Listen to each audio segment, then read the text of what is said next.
So, good evening, everyone. Welcome to episode 5 of Legends of the Lanes. I cannot tell you how happy I am to interview this guy tonight. Absolute legend of Australian tenpin bowling. Please welcome Ian Bradford. G'day, Ian. How are you, mate?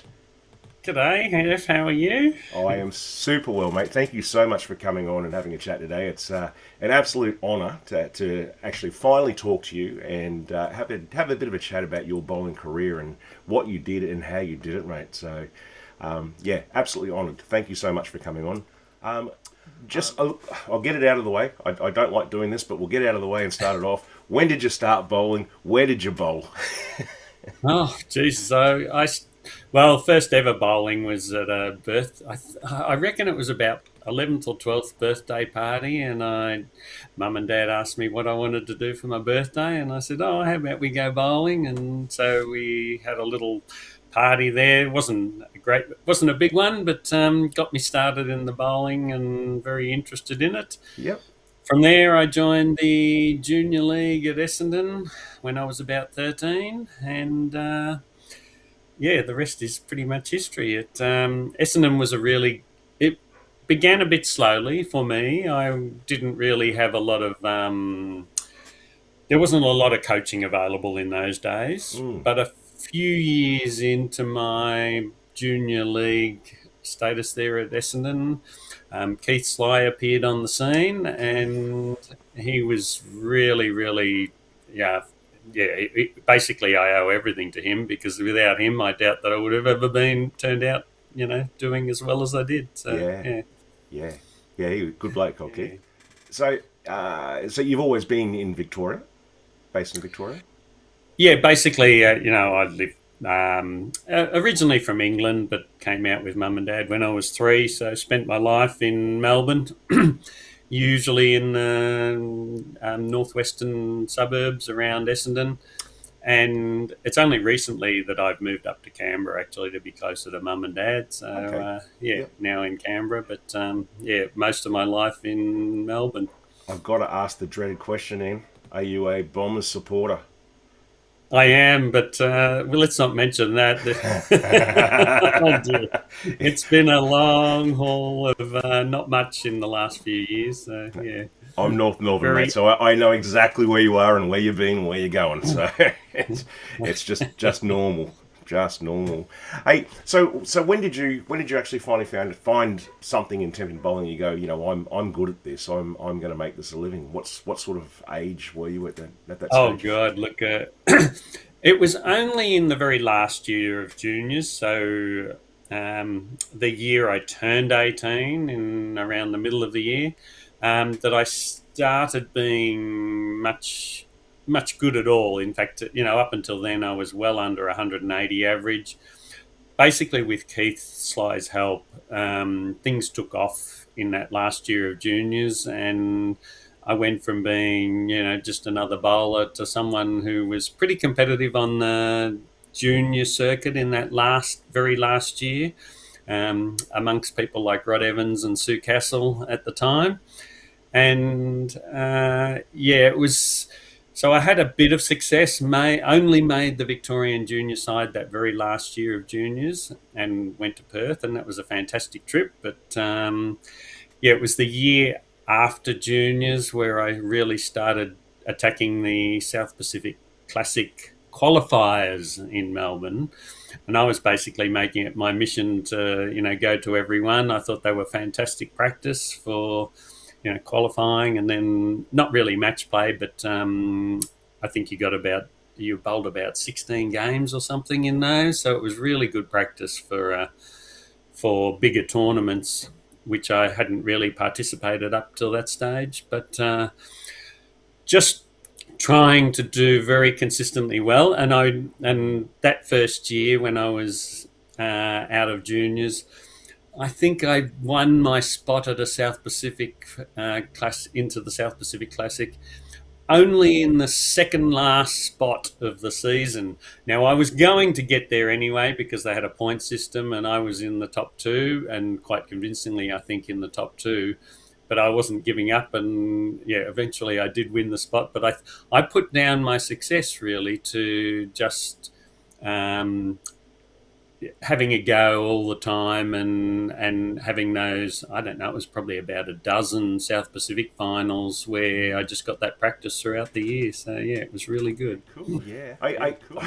I remember reading something or hearing someone say something, and it would go on your lane play. Basically, Ian Bradford would know where his shot was in the practice pair before everyone else had even got their bowling balls out of their bags. How how good were you at reading lanes and making adjustments and moves so quickly? Okay, well, I like a lot of things. I think there's a lot of overstatement, and the years have gone by, and maybe things get a little bit more adventurous Come as we on, go as the years go by. talk it up, talk it However, up. however, I would say that I was always very methodical, obviously, and I think people knew that about me, and that was no understatement.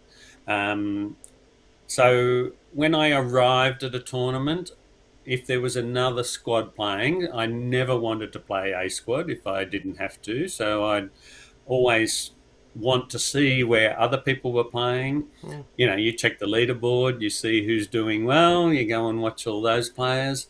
Now, some people weren't a lot of use to me because, you know, their style is so different. Perhaps they bowled, you know, in those days it probably wasn't too deep inside. Nobody did that. But they might bowl a lot straighter or more hook than I did. But there was a few players that I really knew their games pretty well because they were very similar to me. And if one of them was doing really well, then I was pretty sure that I was very confident, let's say, that I'd be able to emulate what they were doing and find that spot on the lane that gave you a little bit more room for error.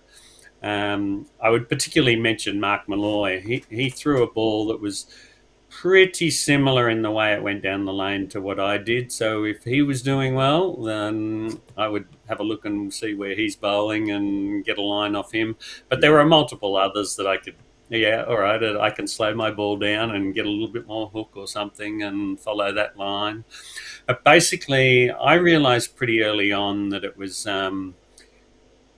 it wasn't so much a matter of accuracy, which people attributed to my game more mm, than probably I was worthy of. yeah, okay. It was more about finding that area on the lane where you had a board to miss to the right or a board to miss to the left, and the ball still ends up in the pocket. Of course, people up the back watching that would think, "Oh, you know, he's hitting the pocket all the time. He must be, you know, he's doing the same thing all the time." Mm, Not quite true. I just usually found the line that allowed a little bit of inaccuracy to not show up at the pins. yeah, Basically, yeah. yeah. So when you first pick up your ball for your first practice uh, uh, shot, where would your shot be? Where would you be through 5, through 10, 15? Where are you Ah, thinking? look, if I hadn't seen anyone bowling in the bowling centre, so I'm first up on the first lane or first squad, Yep. then five board is where I want to be. So obviously, I'm going to throw one down there. Yeah. Okay. Yep. My favoured shot, and the one that I was, I'm not, I won't say most comfortable with, but let's say most superior with, was straight down five board. So there weren't a lot of players in that time that would play that wide, Mm-hmm. and but I really loved to go straight down the lane and let it hook in.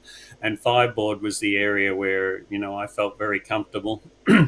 If it was a little bit wider, I wasn't so comfortable, but no one else was more comfortable than me, really, out wider than five board. So if it was any wider, then I was okay with that.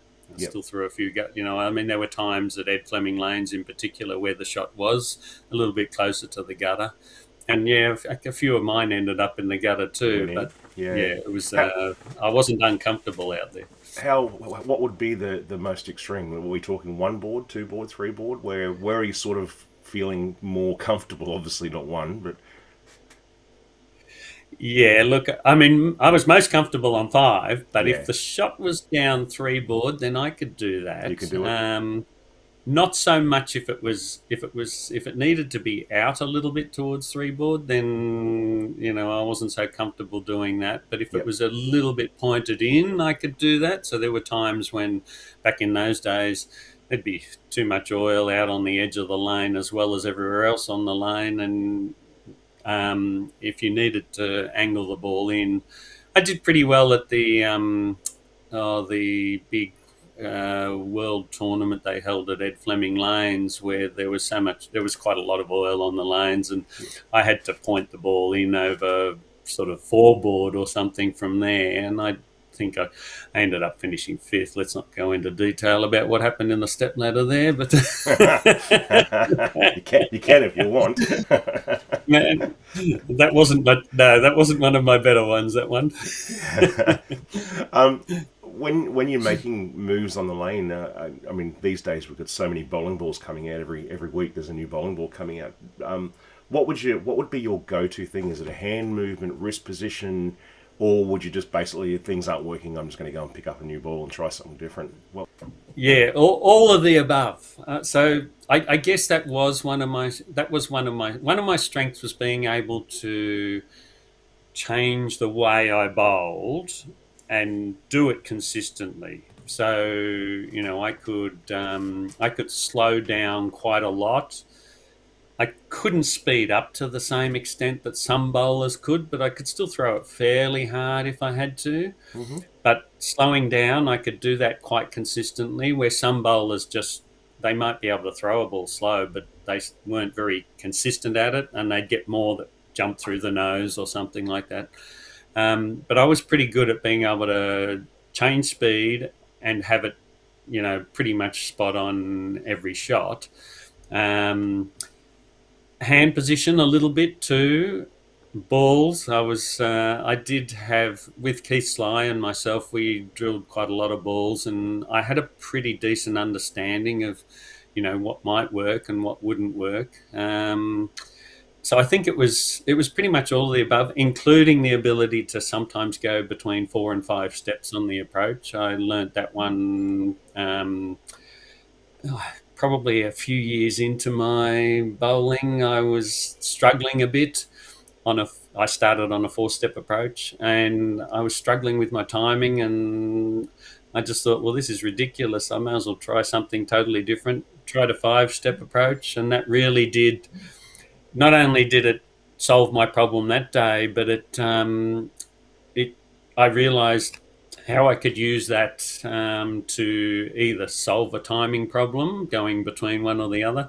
Anytime I sort of got into a bit of a timing problem, I'd go to whichever approach I wasn't using at the time, just swap from one to the other, hmm seemed to fix most times.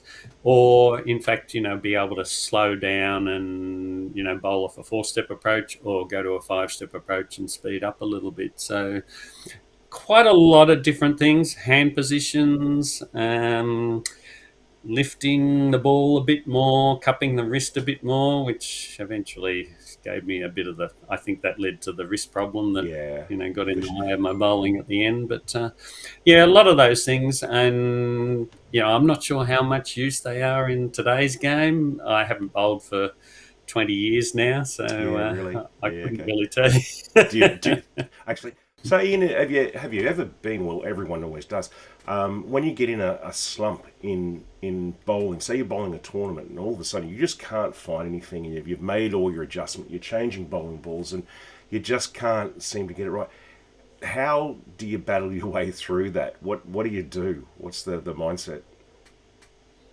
Well, I guess it depends. I mean, there were certainly, there were bowls where I never had a lot of success, and so you don't take it too much to heart.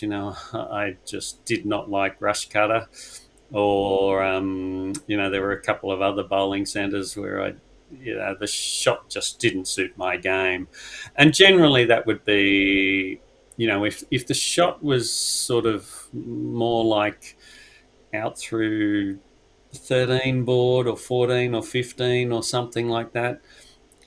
I wasn't the best at doing that. So, I sort of I might struggle through and maybe I'd make the cut, but I probably wouldn't be in contention for the final or something like that. And you just accept that that's the way it is. Mm. If I felt that it was my game and my timing, like I've mentioned, one of my first go tos was to, if I was really struggling with the timing, I'd swap from 4-step to 5-step approach or vice versa, whichever I wasn't doing. Yep. And yeah, otherwise I didn't really often feel like I didn't have an answer. I guess there were times when the bowling centre certainly defeated me, but Yeah. Yeah. I was looking at. I really knew that I wouldn't have an answer. It didn't matter what I did, that sort of thing. Yeah. So I guess there wasn't that many times that I felt totally lost, but yeah. That's a good thing. That's a good thing. It must be an amazing feeling to bowl and go through a tournament and just have that I'm locked in, and I won't say I can't miss or I can't not carry, but just to be locked in and just know that every shot's just going to be repetitive, and yeah, it's a dream. Yeah, if you ever look at, yes, it happened to me a few times. You walk into the tournament and they're playing my favourite line. They're The all shot out near, it's on. most of the good Yeah. ones are doing out near 5 board. This is looking good, Yeah. and then Yep. I'd get on the lanes, and the first ball I pick up goes well, and then in practice you try a couple more, and they all look good, and you go, Yeah. well, now the only problem is I've got so many that look good. Well, let's see which one carries better or something like that, and yeah, there were.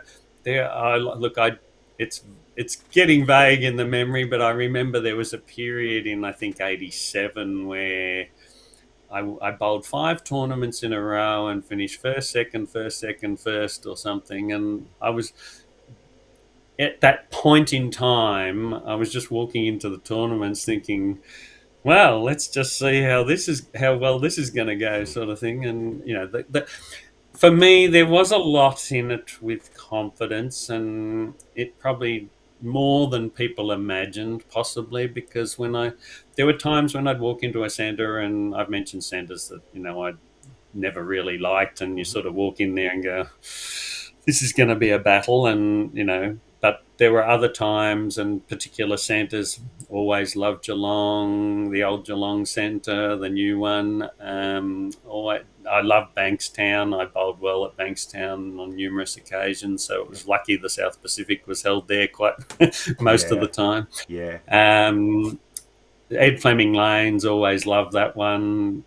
So there were centres where I'd just walk in and be a lot more confident, and generally, yeah, that got me off to a good start. But then just when you throw that ball and if you get the reaction you're looking for and you go, oh, I threw that one a little bit wide and that jumped back a bit, that looks promising. Mm. Mm. And then the confidence would start going up, and yeah, next thing you know, in those days, hopefully be averaging something over 215 or something. I mean, these days it might be quite a bit higher, but yeah, Yeah. it was 215 was still it pretty was a big lot of back fun. then.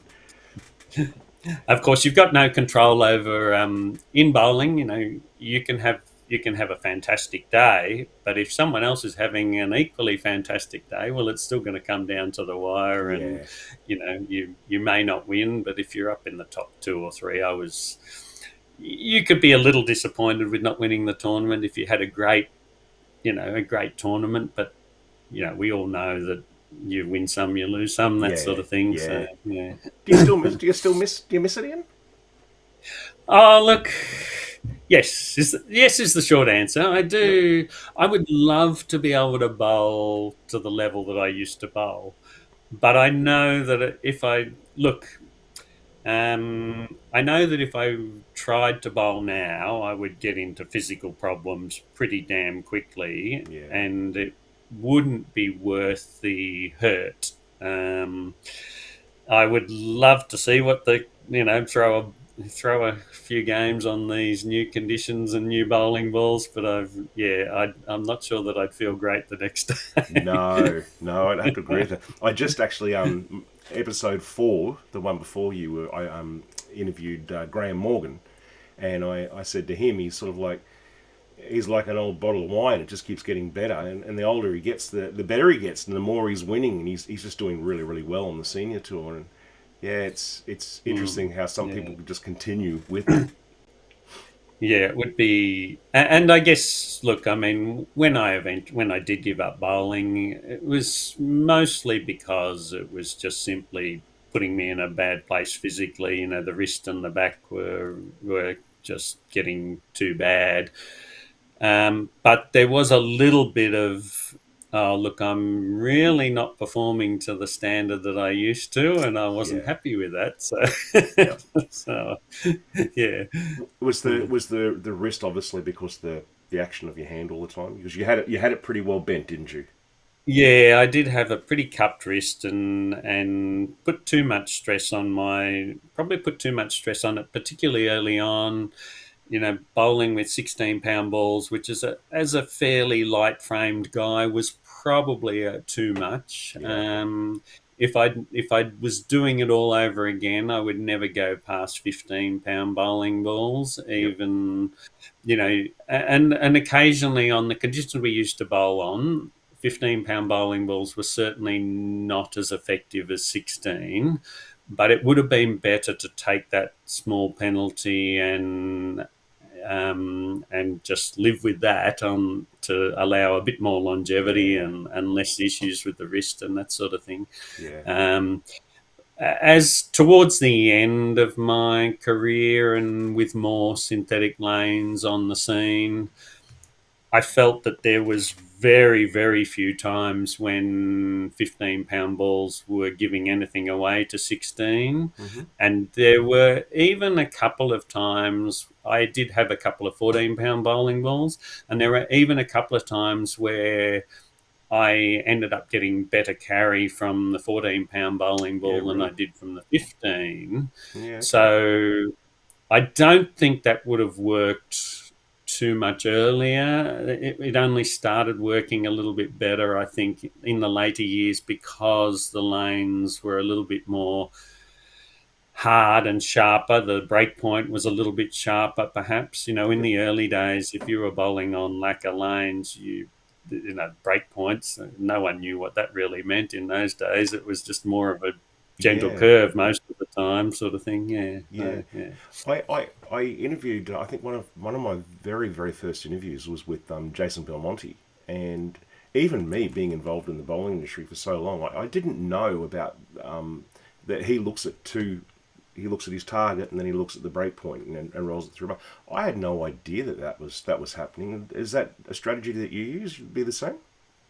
No, not really, not specifically. So I always used to target the arrows. Pretty, yeah. I tried the dots at one stage, but I felt like that wasn't enough projection down the lane. Mm-hmm. And the closer your target, the less directional it becomes. So if you slide a board different, then if you still hit the same dot, you're going to get a magnified response to if you're aiming at the arrows, for example. Yep. So I always felt that the accuracy was best if you could target as far down the lane as you could before the ball started any sort of hooking. And generally, the arrows was that in the day, in my day. um, I'm not, I mean, I definitely took into account, though, I was noticing where the ball was, where the break point of the ball was, Yep. and that certainly, um, I needed to modify the bowling ball or the surface of the bowling ball to adjust that if I could, if it wasn't in the right spot, usually by changing bowling balls. But, there were other adjustments such as hand position, axis rotation that you could change a Mm. little bit, or the surface of the bowling ball, which would, bring it forward or push it back a little bit. Yeah, so I certainly noticed the break point, but I don't think it's, from what I've seen, and I do follow a fair bit of bowling on the YouTube. From what I've seen, yeah, these days it's much more about where is that break point, and Mm. that's become even more important. Yeah. What was your practice regime like back then? Were on the lanes nearly every day, or how hard did you work? How hard did you have to work at your game? Oh well, so early on it was quite extensive. Now I wouldn't say it was certainly wasn't every day, but let's say in my early years of senior bowling, I would have been bowling probably I think it was 3 leagues a week. So I think I bowled like Mondays, Fridays, and Tuesdays was classic singles was the favourite league at Essendon. Um, but most of my practice was done on the weekend. So if I wasn't bowling a tournament or anything, and so in the early days, that would have been most weekends I wouldn't have been bowling a tournament. I would be down at Essendon and probably bowling 16 games practice, often with Frank Ryan. He was in the Yeah. same, he came out of Essendon at the same time, and we were always friendly rivals and urged each other on and practiced together. And the practice always took on an element of competitiveness, of course. I But bet. yeah, um, but yeah, so we'd probably bowl 16 games on a Saturday or a Sunday. Possibly, I can't remember, but possibly even both days on the weekend sometimes. Later on, as I bowled tournaments, of course, I'd be bowling, 20 or 30 game tournaments Mm. almost every weekend through the 80s at least and 90s. And the practice sessions became fewer and fewer as the injuries mounted up. I needed more time to recover, and that was more important than getting the practice in as the years went by. So yeah. Yeah. Okay. Yeah. Just talking about bowling with Frank and stuff. Your career, you were obviously you did more singles bowling, but did you enjoy the team environment stuff as well, like Rockway and Oh yeah, I certainly did, and some of the best, I mean, I think it's always going to be true. I think if you ask any of the top bowlers, they'll say some of their most memorable moments were always in the team environment because you're not just bowling for yourself, and you share that victory with someone else. So, I mean, Steve Lovell and I bowled doubles together from quite early on. When he moved to really? Victoria, I grabbed him and said, "Hey, there's an all night doubles marathon on at Ringwood Bowl. Do you want to bowl with me?" And who is this? He said, "Who is this guy who wants me to bowl?" All right, he did.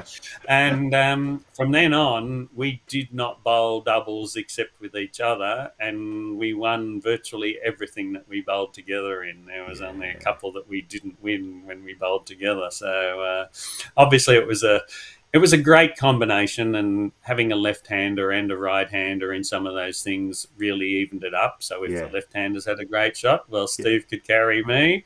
If they weren't so good, well, then I might be able to bring it home for us. Yeah, we had a brilliant run together in the doubles combination. So there was a lot of those that really enjoyed playing. And then, of course, there was Rockway. I love bowling Rockway. Some of my great memories come from Rockway, and in Australian teams.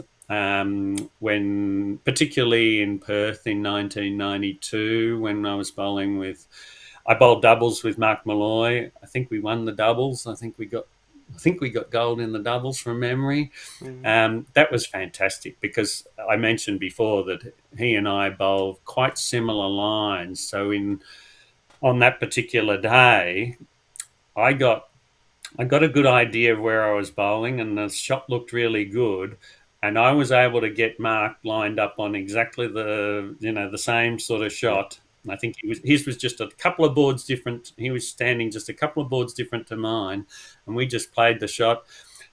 I think from memory he out bowled me in the first couple of games, and I was using him to get lined up, and then Yeah. he Okay. lost it a little bit, but I got lined up and got him back on track. And yeah, Yep. it was a brilliant combination of both.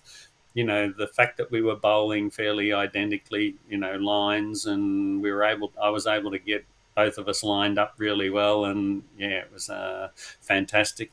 And then in the Masters, I was lucky enough to play Andrew Frawley in one of the best matches I was ever involved in, and I did come away with the win on that occasion. But it's still available. It's still on YouTube. I've watched it. I did watch it recently, actually, Yeah, okay. and it's a brilliant match, and yeah, he had a great time. And Andrew was always one of my best mates in the bowling too. So I actually felt there were times when it was almost to the stage I just didn't want to beat him.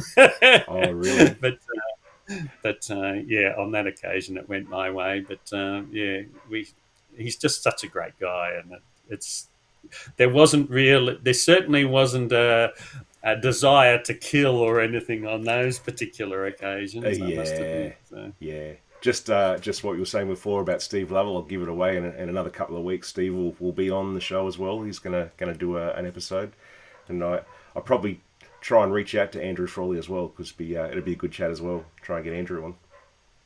Yeah, I mean, he's one of the most knowledgeable Mm, bowlers, and I should mention one of the reasons that I felt bad about beating him on that occasion was that tournament was the advent of the Excalibur, the first reactive bowling yes. ball, and Yep. and Andrew Frawley had been bringing them into the country and brought a whole pallet load over to Perth, I think, and was for the first few days of practice, he was trying to convince me to drill up one of these brand new bowling balls, and I'm saying, "No, Andrew, I'm bowling really well with these. With the ones I've got, I'm okay. I don't need anything new." But then when Mark Malloy, I think, got one drilled up, and I've seen how much it's hooking, I've gone, Andrew, maybe I will get one of those. And of course, when it came down to the final of the Masters, I'm using the new Excalibur that he's tried to twist my arm to get me to drill up. Yeah, yeah. They moved, didn't they? They were a big hooking ball. They were unbelievable. Yeah, that was extremely memorable for that very reason, because I had been really struggling up to that point with my wrist and not being able to lift the ball as much as I used to. Yep. And as soon as I got that Excalibur in my hand, it gave me back the shot that I had prior to the sort of injury getting too bad. Yeah.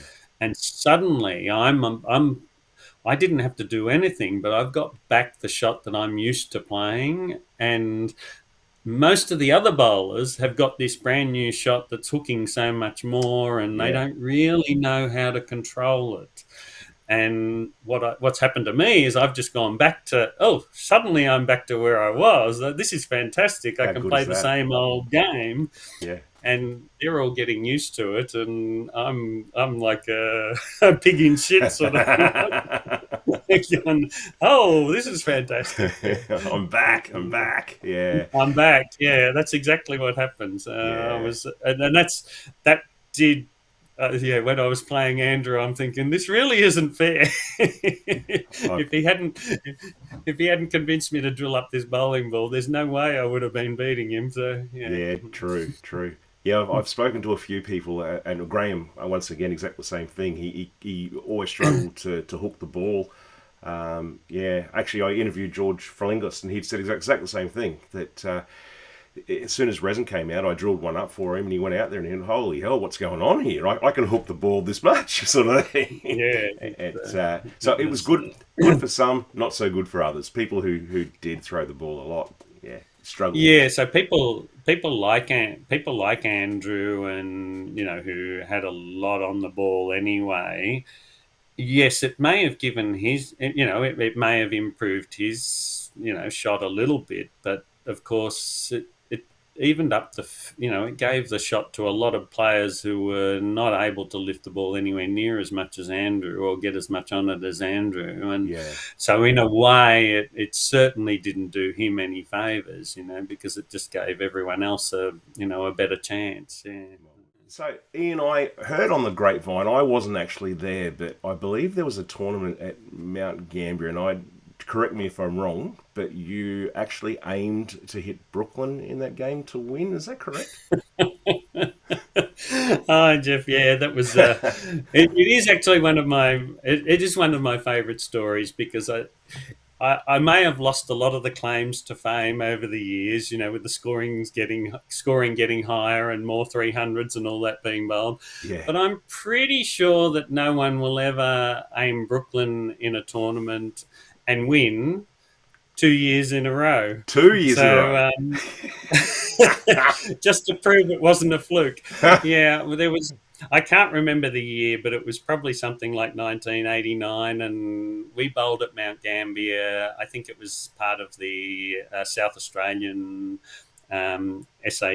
What are they? We were the BCBA, and they were the SACBA or something. Yeah. Anyway, the tournament bowlers, they held a tournament at Mount Gambier every year. Of course, the Victorian bowlers most of us went over there and had a bit of fun at the country bowling centre. But the lanes were, let's say, less than perfect, and they'd seen more games than they probably should have since they were last resurfaced. And one year when I went down there, I walked in and the scores are pretty low. And when I started bowling on practice, I could see why. You know, if you threw the ball aboard to the right, it would miss the head pin. Mm. If you threw the ball aboard to the left, it would miss the Brooklyn or at least go Brooklyn. And you sort of thought, this is crazy. You know, there's just no room to hit anything here. And not only that, if you missed, of course, you were always leaving the 1-2-4 or the 1-2-4-8 or something as a right hander. Yep. But what I did notice after a couple of games was these 1-2-4-8s that I keep leaving, they're pretty easy to spare because the ball just sits there. It doesn't want to run away on the left like it, disappears on the right if you throw it aboard to the right. But if you throw it aboard to the left, it just seems to sit there. And so I was having no trouble sparing them, and I suddenly thought, well, it looks like 190 or something average is going to make the cut here, and I'm not sure I can do that aiming on the right-hand side. Why don't I try aiming Brooklyn? So that's what I did for the rest of the qualifying. Yeah, aiming Brooklyn. Most of the time it was pretty easy to hit it. Of course, you'd leave a lot of single pins, but single pins weren't so much of an issue, and getting 190 with the occasional double in the Brooklyn was not too tough either. So that worked okay for qualifying, and I come back the next day, and well, it doesn't look like they're any better today. I guess I've just got to try and do the same thing.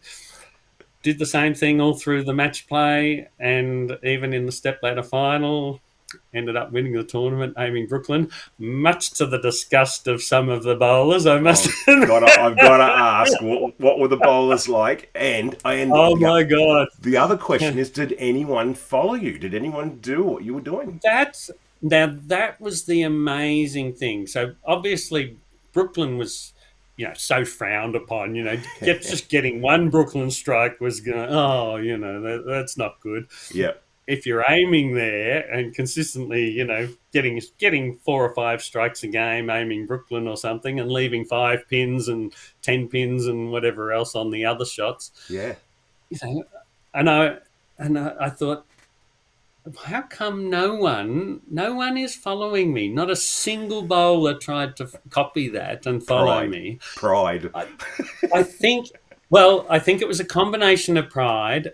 And you know what else? I think it was an overestimation of my abilities. Everyone thought that it was just because I was accurate that I was able to aim Brooklyn, and that was not the truth at all. It was just that the ball just wanted to sit in the Brooklyn side of the head pin, and you couldn't hit no one could consistently hit the right hand side of the head pin. If you were half aboard to the right, you'd miss the head pin. If you're half aboard to the left, it goes through the nose. Yeah. The old story. But yeah, the Brooklyn, it would just sit there, and I could get nines all day and the occasional strikes, and yeah, it ended up being enough to finish on top and then win the step ladder, and so I won that year. Wow. I come back the next year, and of course everyone knew what I'd done the year before, and no one's expecting it to happen again, but the lanes are the same. It doesn't and again. No one's able to score very well, so what am I going to do? I'm going to do the same thing I did last year.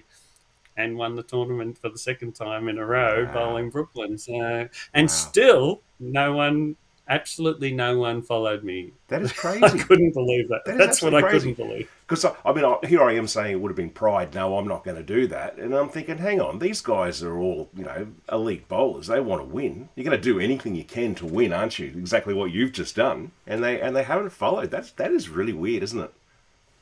It Strange. is, and it was only after the fact that I heard a couple of bowlers sort of saying, "Yeah, well, I'm not accurate enough to do that," and I thought, "Oh, I get it."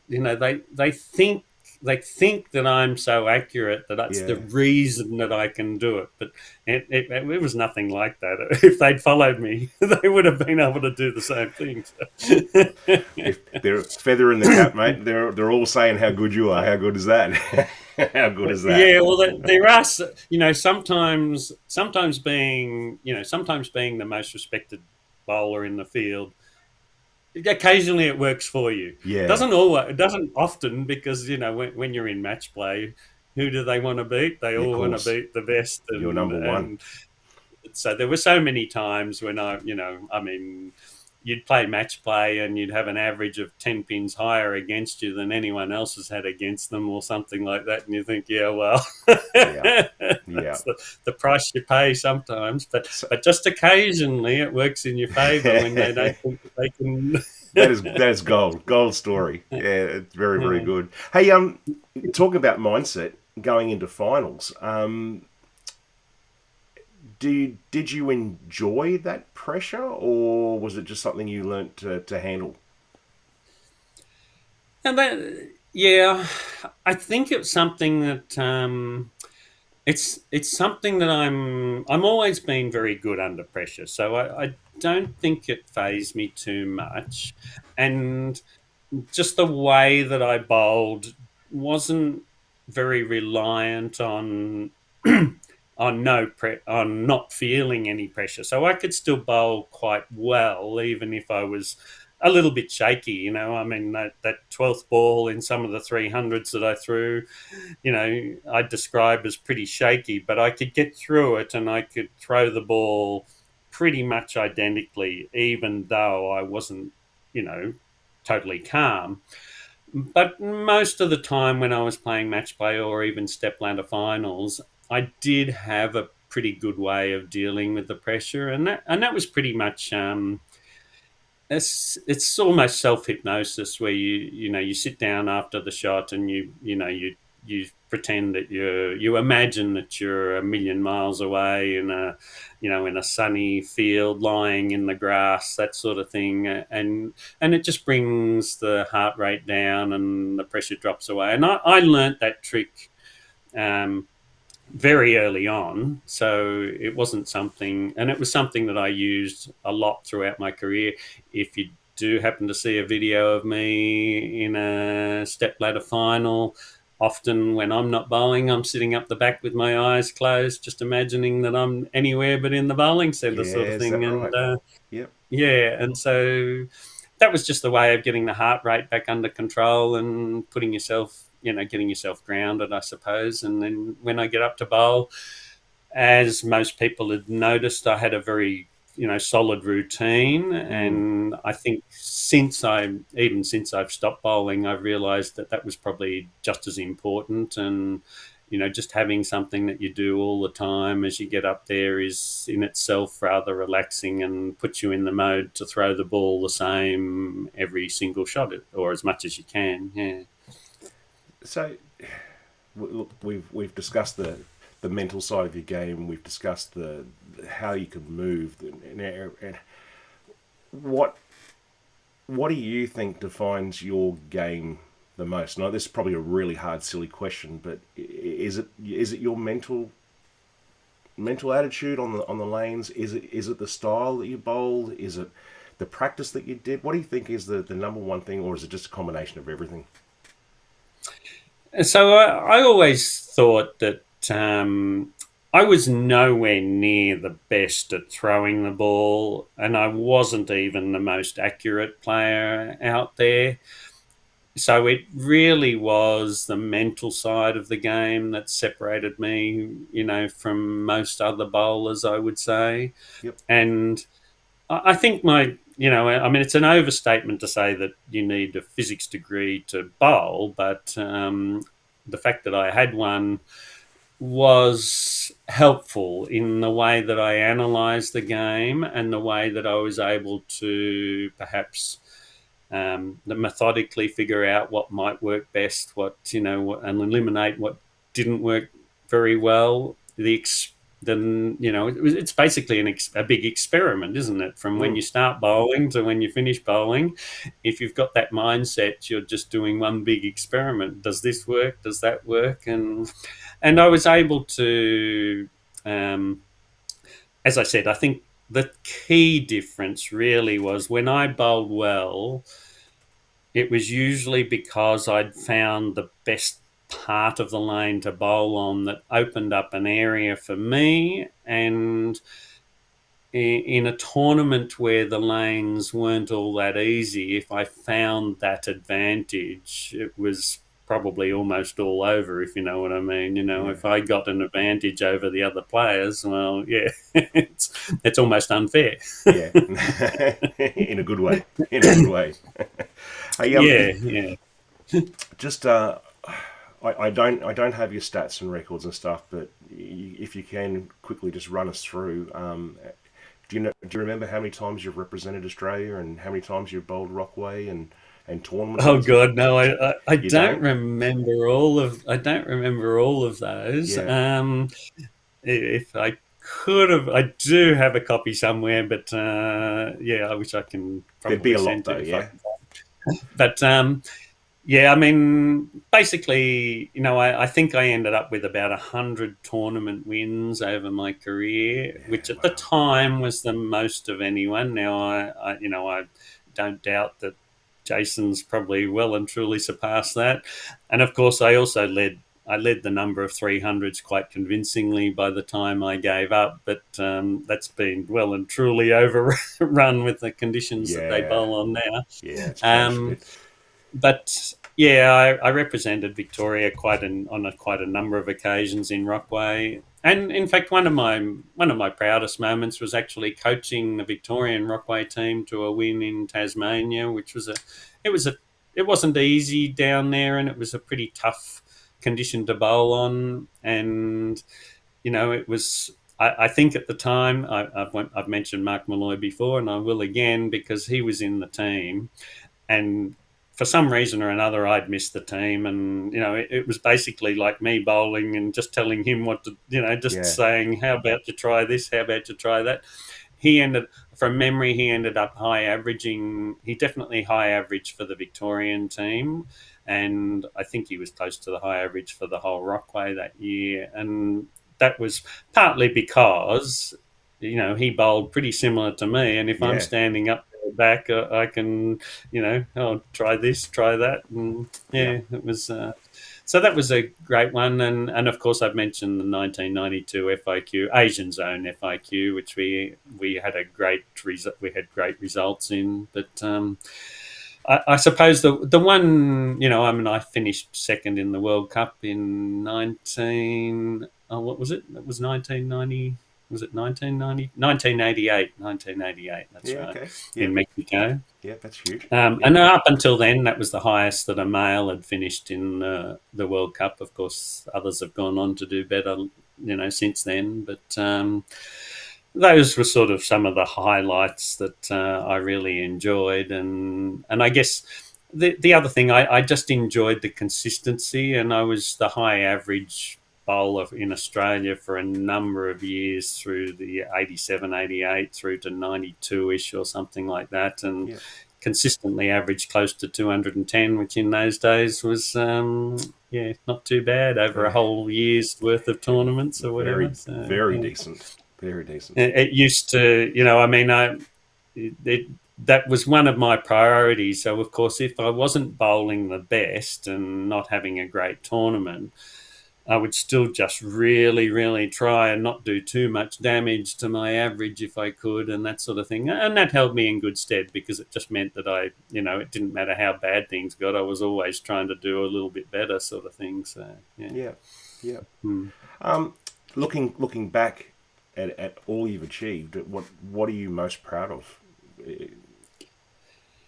Oh, gee, that is a tough question. It I is. think the I mentioned the consistency, and I think that really was a key. I mean, there's no doubt that through that period, I was probably the most consistent bowler in Australia, and just and I was always very disappointed if I didn't make the cut, and so really just tried everything to get there. But yeah, and obviously, I've mentioned the average too, just trying to get my average, just always trying to do a little bit better. And Yeah. yeah, I guess the application, I was always proud of it was very rare that I, gave up in disgust or anything like that. So yeah, Yeah.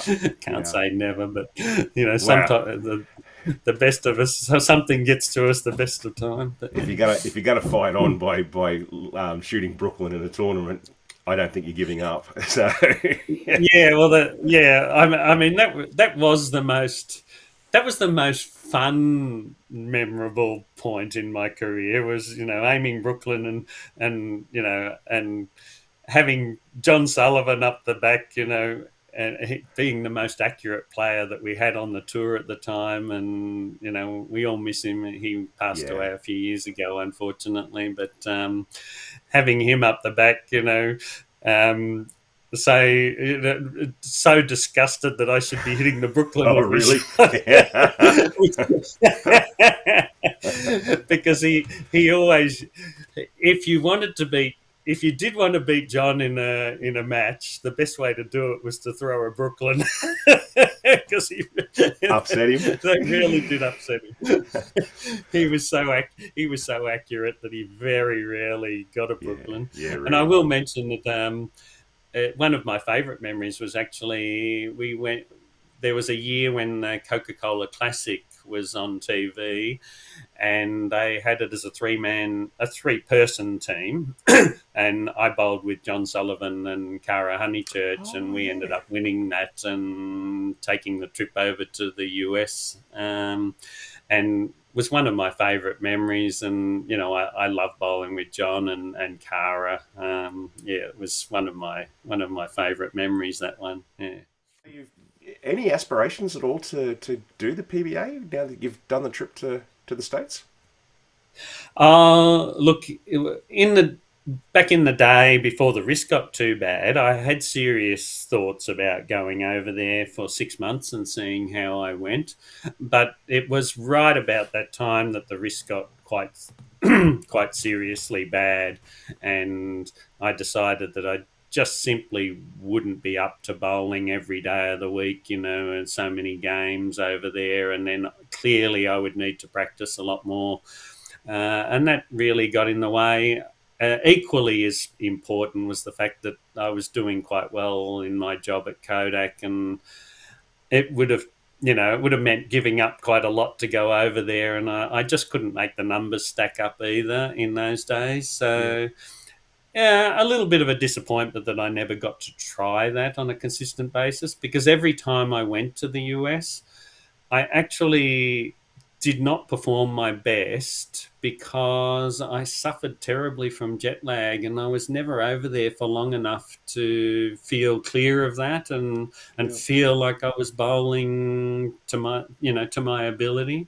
That truly the only time that I did do that was when I ran second in the World Cup in Mexico in 1988. I had I'd won a trip to the Brunswick World Open in Chicago 6 weeks prior to that. And so I went over for the Brunswick World Open and then stayed in America for the month in between the two tournaments. And because of that, I bowled very well down in Mexico.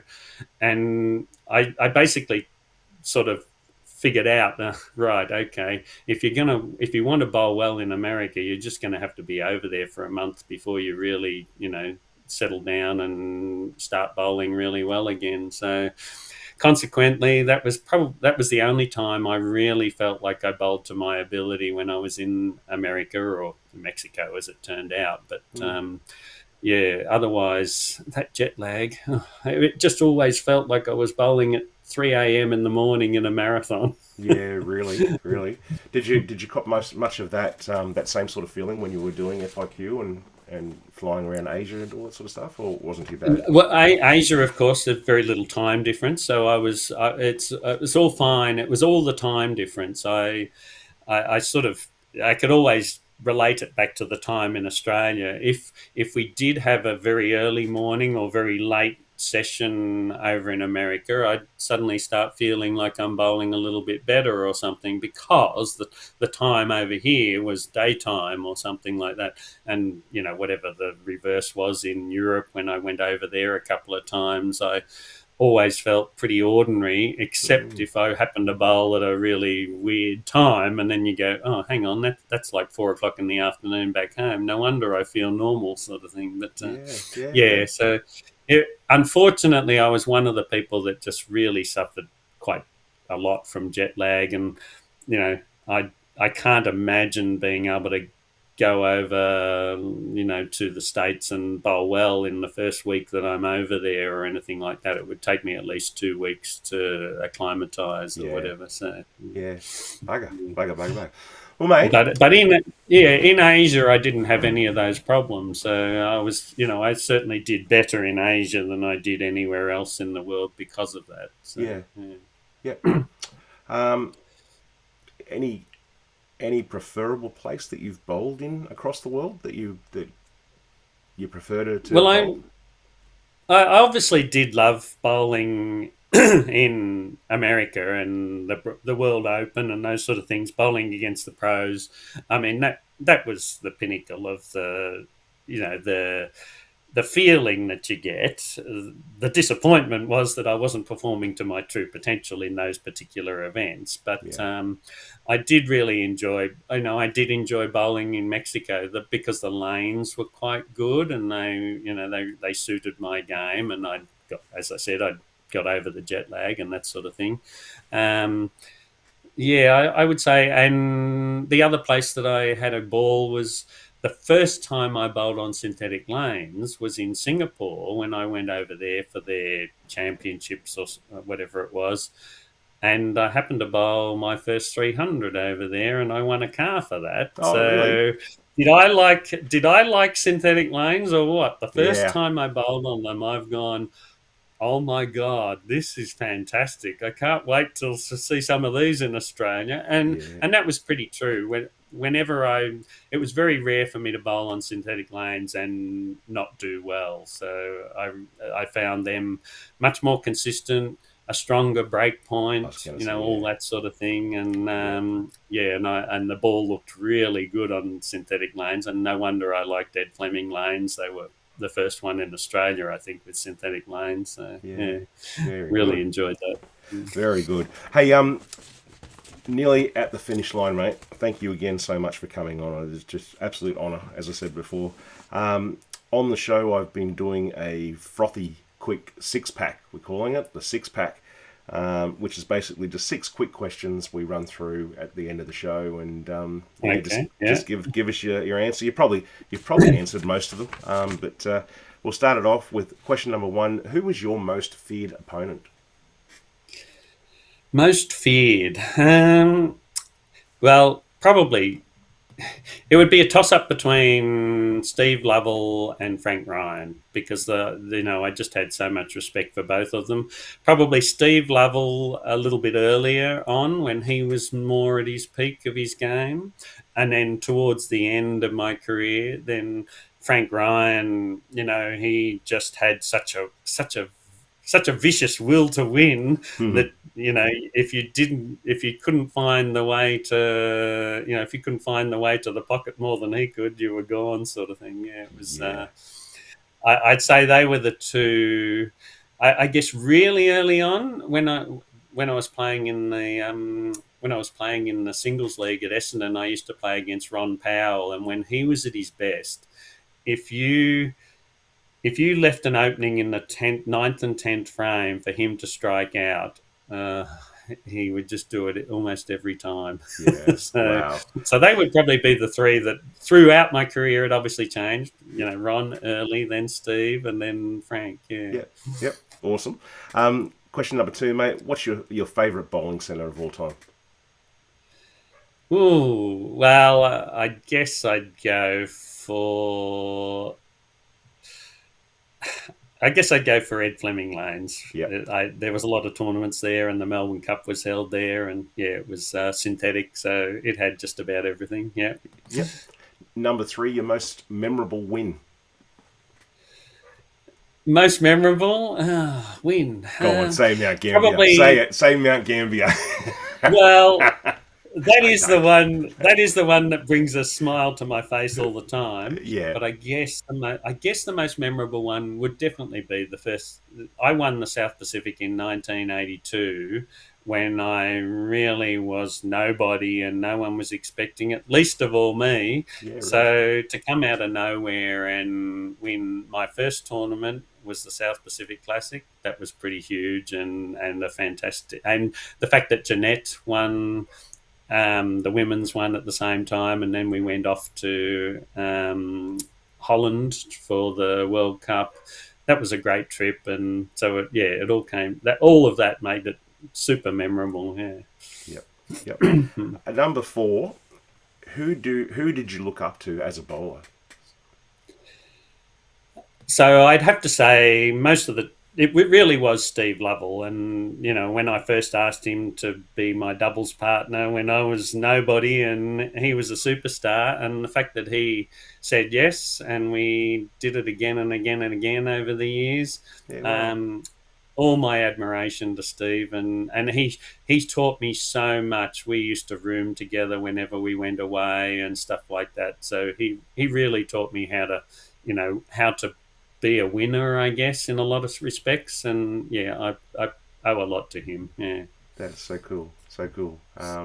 He'll obviously watch this, so because as I said, he'll be on in a couple of weeks' time. So, once this airs. But yeah.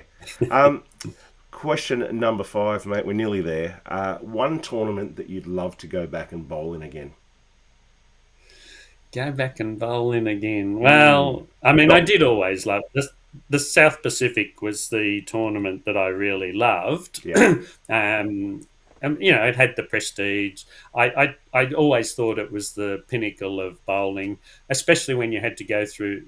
The only way you could get in was to qualify through a centre final. So you had to go through the centre final, and then you had to, get through the qualifying and then the match play. It was the pinnacle of bowling in Australia. But I also have to mention the only major tournament that escaped me was the South Australian Cup. And I ran second a couple of years and was in the stepladder numerous times. And I loved Woodville Bowl, but I just never won the thing. If I could go back to 1988 and have another few goes at the South Australian Cup, that would be pretty cool. That would be great. That'd be awesome. Yeah. Number 6, pretty easy one. Well, maybe. Your favourite bowling ball of all time? Well, I can't fail to mention the Excalibur as the first reactive bowling ball. I think that was mind blowing when that came out. So I'd have to say that. Though I'll give an honourable mention to the Black Angle, because that was the ball that I took over to Singapore and bowled my first ever 300 with, and it just had an amazing turn and finish on the synthetic lanes, and it was just a match made in heaven. Like I had the Black Angle over here, and it was a good ball bowling around Australia. But when I first threw it on the synthetic lanes, I've gone, oh, that's a little bit different. Wow. That was a lot of fun. Wow. But the Excalibur gave me back the shot that I had in my early years when I couldn't throw this ball quite the same way. So that's the one. Yeah. Well, mate. Once again, I cannot thank you enough. It's been an absolute pleasure to meet you and to talk to you and just hear your career is mind blowing, and as I said to you before, that there's so many people coming on the show. You're all legends. You've all done stuff for the sport, and hopefully people are going to watch this and get a fair bit out of it. And I think for me also, possibly some young kids come through and actually watch some of these videos, and we're talking a little bit about technical moves and hand shifts and all that sort of stuff, and hopefully they get something out of it as well. But I cannot thank you enough, Ian. Thank you so much. Oh, thank you. Thank you very much, Jeff, and thanks for inviting me on. And I'm looking forward to hearing what some of the other legends have got to say too. Yeah, there's been some good stories. It's been really entertaining, and it's been entertaining for me as well, because every single bowler has a different angle and a different personality. And I'll be honest with you, when I first thought I was going to do this, I thought, oh, this is going to be repetitive. It's just going to be the same questions. How old were you when you started? All that. And so far, so good. Everyone's had a different angle and a different tact to talk about different things. You're the mental game. I just wanted to hear about that. Billy Gardner, the cranker. Yes. Tony Roderick, the inside bowling knowledge. Everyone's got a story, and I hope everyone enjoys it. That's the main thing. Thanks very much, Jeff. Thank you, Ian. Thanks for coming on, mate. Really, really appreciate it. No worries. Catch you soon. Bye. The Friday Frothy.